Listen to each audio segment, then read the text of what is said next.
years ago ay binuksan ko ang kauna-unahang McDollibee. 2 years ago ay nag-survive ako gamit lamang ang McDollibee. And 1 year ago, I opened the first ever McDollibee truck na imbis na ito yung pinupuntahan ng mga tao, ito yung pupunta sa mga tao. And every time na magbubukas tayo nito ay we are always making history, making people's laugh, smile, and experience kung ano ba talaga ang meron sa McDollibee. Kaya ngayon, 2025 in the present time, to celebrate the yearly opening of McDollibee, gusto ko ulit siyang buksan. Pero dahil nakapagbukas na tayo nito on public, nakapaglako na tayo nito, nagawa na rin nating sasakyan ang McDollibee. What if this time sa pagbubukas nito ay bubuksan natin siya ng pasikreto? Bubuksan natin ang McDollibee pero itatago natin siya sa publiko para makita natin na sa loob ng isang taong walang McDollibee, meron pa kayang sumusuporta dito? And we will call this the first ever secret McDollibee. And if this is the first time na magiging sikreto ang McDollibee, kailangan nating i-list down ng ating mga misyon. Una, lokasyon. Dahil nga itatago natin to, saan natin to ilalagay? Pangalawa, imbitasyon. Paano tayo makakagawa ng paraan na mapapanatili siyang sikreto pero makakapunta pa din ang mga tao? Pangatlo, design. Ano ang magiging bagong disenyo? Pang-apat, employees. Nasa na nga ba yung mga dati natin naging employee? Kailangan natin silang mahanap. Panglima, ang pinaka-importante, pagkain. Dahil sikreto ngayon ng McDollibee, kailangan na nating makagawa ng mga secret ingredients. At kung dati ay bumibili lang tayo ng McDo at Jollibee, ngayon ay tayo na mismo ang magluluto kung ano ang ihahain natin sa McDollibee. At pang-anim, the last and the final mission, ang pagsaserve sa mga tao. Kailangan natin silang pagsilbihan at ipa-experience kung ano ba ang ibig sabihin ng bida ang love ko.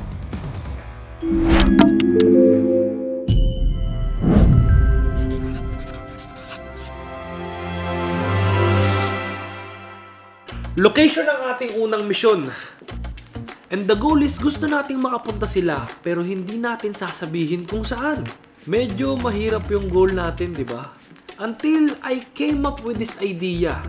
Nag-announce ako sa aking page that McDollibee is opening again. But little did they know, may mga letra at number na lumalabas isa-isa sa screen na if they are smart enough, magigets nila na isa tong address. But the catch is, kahit malaman nila at mabuo nila ang address, hindi nila alam na kailangan pa rin nila tong hanapin. Dahil ang ibinigay nating address ay address ng isang buong street. At nasa pinakadulo pa nito, ang secret McDollibee. At dahil meron na tayong lokasyon kung saan siya nakatago, it's time para magbigay naman tayo ng imbitasyon. Sir, kasi po kailangan po kasi namin ng ng magmamarket ng Secret McDollibee. Pwede ka po ba doon? Bukas na po kasi mag-o-open, kailangan po namin yung pinaka-marketer. Tatanggihan ka ba? Sir, meron akong pwedeng ibigay sa yung option. Pwede yan, tayo ka sa gitna, tapos i-announce mo sa lahat ng tao dyan. Dito, lalo na ang dami kumakain nyo. Okay, per table, paliliwanag. Per table, paliliwanag.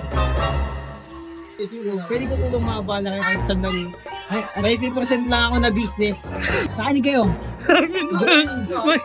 Pinakinig daw kayo, baka magalit sa inyo. Tinanggap nga ni Berlitz ang ating challenge na kailangan ay mai-market niya to. Kinausap niya ang mga estudyante kahit nakakahiya at sinabi niya na magbubukas na ang Secret McDollibee. Kaso nga lang, bigla kong naalala na nag-iimbita na kami. Pero, sa pag-uumpisa pala natin ng ng McDollibee tol, medyo may problema kasi ako. Lapit kayo tol, baka marinig na ibang tao. Ano yung problema? Wala tayong pera. Ay, paano natin masisimulan yung walang pera? Pero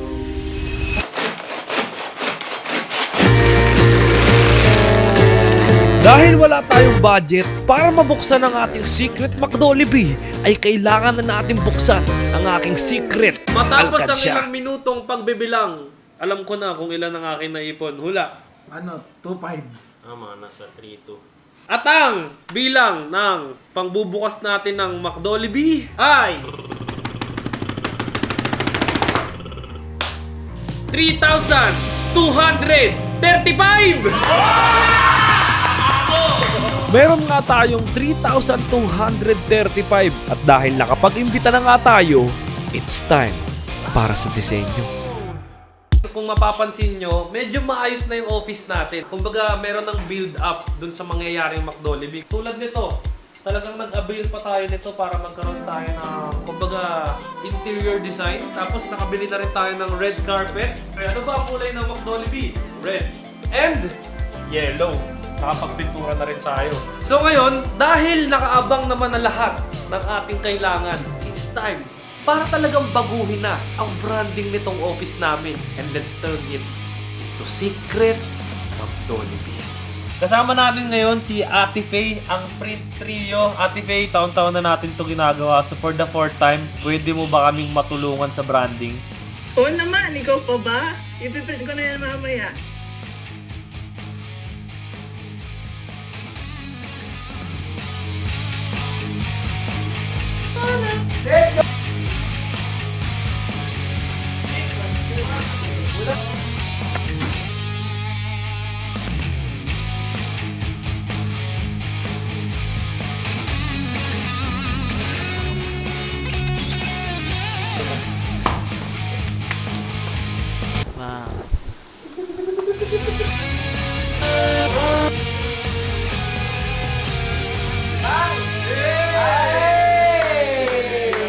Natapos na nga natin ang ating design, pero maya-maya ay merong biglang nakaalam agad ng ating Secret McDollibee. Paano nyo natagpuan yung Secret McDollibee namin? Sa Reels po, tsaka idol ko kayo, sir. Ano po pangalan niyo, sir? Jonathan Malya. Kumakain po ba kayo sa McDollibee? Siyempre, McDollibee! Kaso sir, alas 6 pa yung bukas, sir eh. Oo. Sinabi ko dun sa video yun eh. Ah sir, para may ticket ka mamaya, sir. Oh. Ibigay mo lang to ah. Kumakain ka ba sa McDollibee? Siyempre! Ingat sir, mamaya na lang po ha. Ano, sir? Ganun, sir. Wala pa, hindi pa tayo nag-uumpisa na, Nakita na agad ni Kuya kung nasaan ang Secret McDollibee. Sino pa kaya sa mga tao ang alam na kung nasaan to? Pero ganun pa man, kailangan na natin magpatuloy. At dahil meron na nga tayong design, kailangan na natin ng employees. Boss! Oy, Ben! Oy! Boss!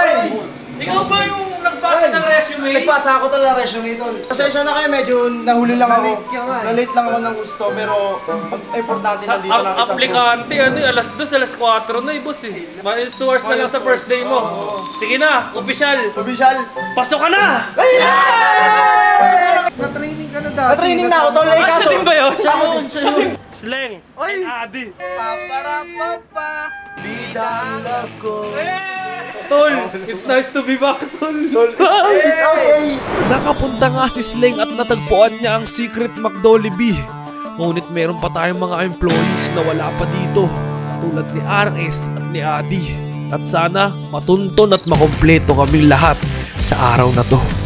Hindi tol, isa sa pinaka-aabangan nyo. At ito na Ngayon kasi tol, sikreto lang to, kaya walang maingay na may McDollibee ulit ha. Tol, eto tol, papakita ko sa iyo yung mga upgrade na nangyari sa... Dito, pasok ka sir!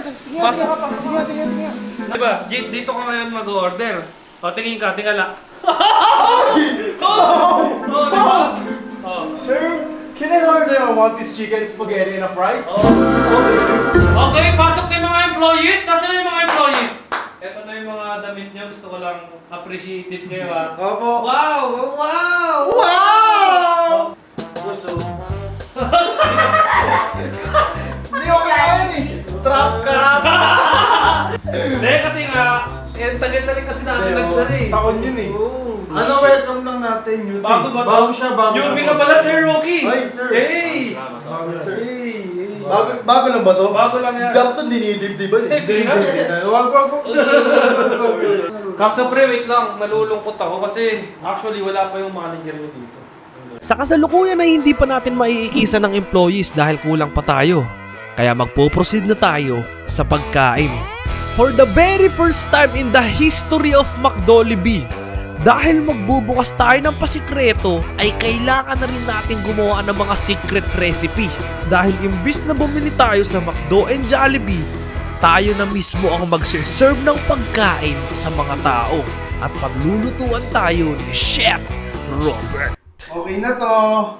Okay na to, boss. Okay na yan, boss. Okay na to, yun na yun. Pwede Okay mo na yan, boss. tikman. Sige, boss. Tikman natin, boss. Okay na to. Okay na to. Okay na to. Pwede na, boss. Pwede na, boss. So far ay pasado ang secret spaghetti ni Boss Robert. At maya-maya ay titikman naman natin ang niluto niyang main dish na chicken. Boss, okay na. Tanso ko kasi sa mga nakapaskil dito. Ngayon kulang, sayang ng TV, hindi natin gagamitin. Okay, tapos na. Tapos na tol, ito. Pakita mo naman sa akin, tol. Pakita mo naman sa akin. Oy! Chicken! Grabe naman yun, tol. Pan crispy fries! Grabe naman Walk yun, tol. chicken!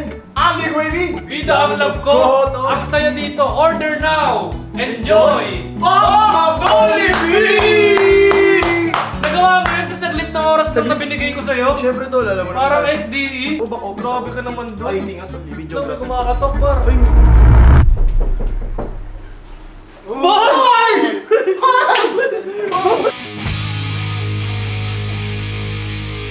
Eto na guys, yung manager nandito! Si Germany! Saan ko kasi. Oo, nabalitaan ko magkakaroon daw ng secret na McDolibee. Oo, tsaka kasi taon-taon na to, hindi kasi pwede na mawala ka dito, man. Eto na, handa na ba kayo? Handa na! Handa na ba tayo mag-serve? Handa na! Handa na ba natin i-serve ang pinakamasarap na pagkain sa buong mundo? Handa na! Manok! Handa na rin!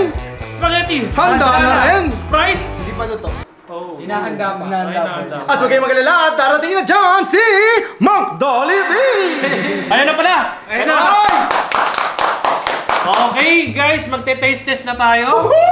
Alam nyo, ito, natutunan ko sa food industry business. Dapat, kailangan masarap. McDonald's, number 1 fast food in the world. Yes. Jollibee, number 1 fast food in the Philippines. McDolibee, number 1 fast food in the planet! Okay, titikman na po natin. First lang. Tawagin niyo si Chef. Tawagin niyo si Chef. Chef! Sir, hello sir. Bakit ganito? May mali ho ba ako nagawa? Meron! Ay kung ipakain ko sa itong napakasarap! Spaghetti! Sa ayon sa Google, ang Jollibee best tasting chicken. Ngayon, pagbukas mo, dito mo makikita yun, uy, tuyo yung loob! Sausaw natin, may gravy to. Oh. Ano? Okay na ba? Tikman mo, man.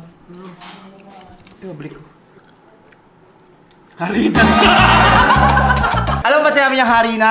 Kasi ito pinakamasarap. Harina! Harina!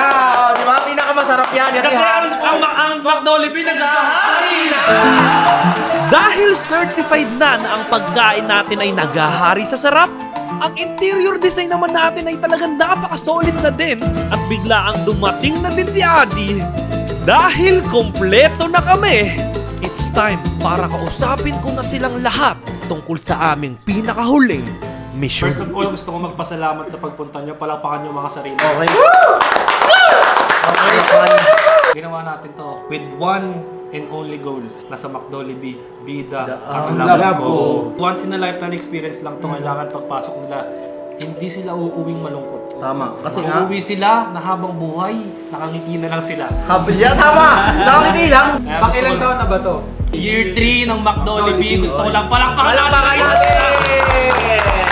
At gusto ko lang din sabihin na kayo, palakpakan nyo yung mga sarili nyo dahil kung napanood nyo ang kauna-unahang McDolibee, napanood nyo yung pangalawa, pangatlo at itong pang-apat, gusto ko lang sabihin na isa ka sa pinakatunay na supporters. Uy, oh. Kaya wag mo na kamantayin dahil nakapula kami. I-click mo na yan, oh! Subscribe! Halos 60% ng nanonood di nakasubscribe. Eto na lang. Oh, let's say, ito na pinakamababang average na. Merong 100,000 viewers. Ano ang 60% ng 1,000? 60,000. 60,000. Ilan ang kulang natin? 40,000. So kung may manonood ng 100,000 dito, 60,000 lang ang kailangan natin para makaabot ng 2 million! At dahil magso-subscribe ka na, ituloy-tuloy na natin ang saya. Kaso ang tanong, meron bang nakapunta? Tawagin na natin ang pinaka nangunguna at top tier ang CEO ng McDolibee. Pasok! Ay, labas pala! Labas!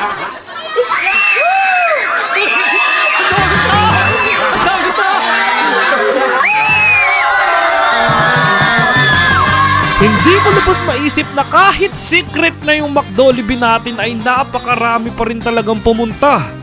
Isang manifestasyon na talagang nandung pa rin ang kanilang suporta. Siyempre dahil nandito tayo, ito ang kaon. Sino yung nasa una sa pila? Ay, ito si Kuya. Dahil si Kuya ang una, Kuya, pumasok ka na sa McDollibee. Okay, sir. Pasok po. Welcome sa McDollibee, sir. Yan. Okay, upo kayo dito. Upo kayo dito. Upo kayo dito. Upo kayo, Snake. Magulo. Upo kayo dito. Manager, upo kayo dito. Yan, hindi pa kasi kami nagdadasal sa sir, dahil si opening to eh. Opening to, baka mapurnada kami. Lord, maraming salamat po. Ikaw na po ang mag-bless sa McDollibee. Salamat sa aming unang customer na si Kuya Nathan Lee. Nathan Lee. In Jesus' name, pray! Amen! Bali, sir, Nathan Lee? Yes, sir. Tama. Tayo po tayo. Okay, ganito na po kasimple, sir. Sir Nathan Lee, dito po kayo order. Order po kayo, sir. Okay, tas tingala ka, sir, tingala. Ito yun. Ayos ba? Okay, sir. Ayos ba?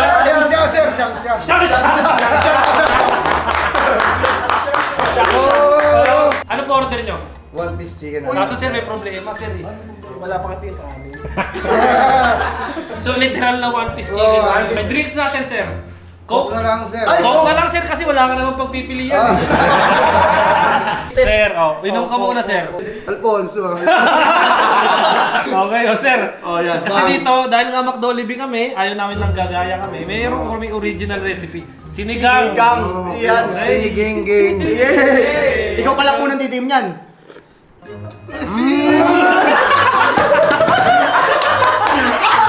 Asing pilit, sir.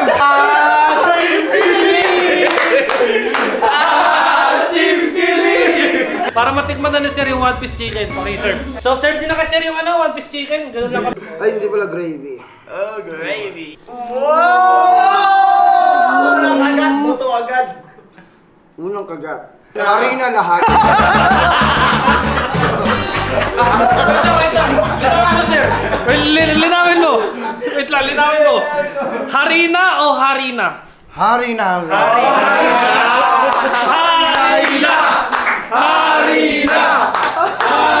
Tuloy-tuloy na nga ang pagsiserve namin sa mga tao. Merong matanda, bata, babae, lalaki at merong pang kasamang sanggol. Talaga namang kahit sikreto ay dinadayo.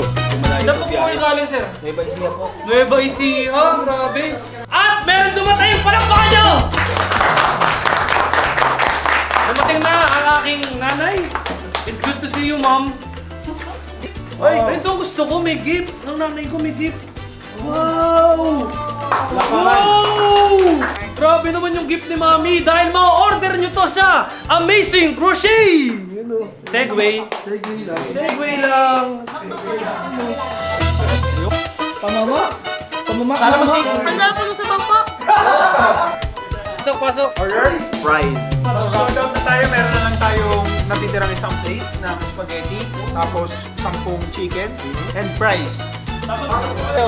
Meron tayong bisita! Guys, welcome natin Guhit Jess. So, sir, salamat po na nakaano po kayo. Nakapunta po kayo dito. Ito na kami. Pakiyan na lang. One piece chicken. Talaga namang napakasaya ng mga pumunta at napatunayan natin na kahit nakatago siya ay nandun pa rin talaga ang suporta. Kaya sa susunod na pagbukas namin ng McDollibee ay sana nandun ka. Kaya ayun lang, kita-kits, paalam!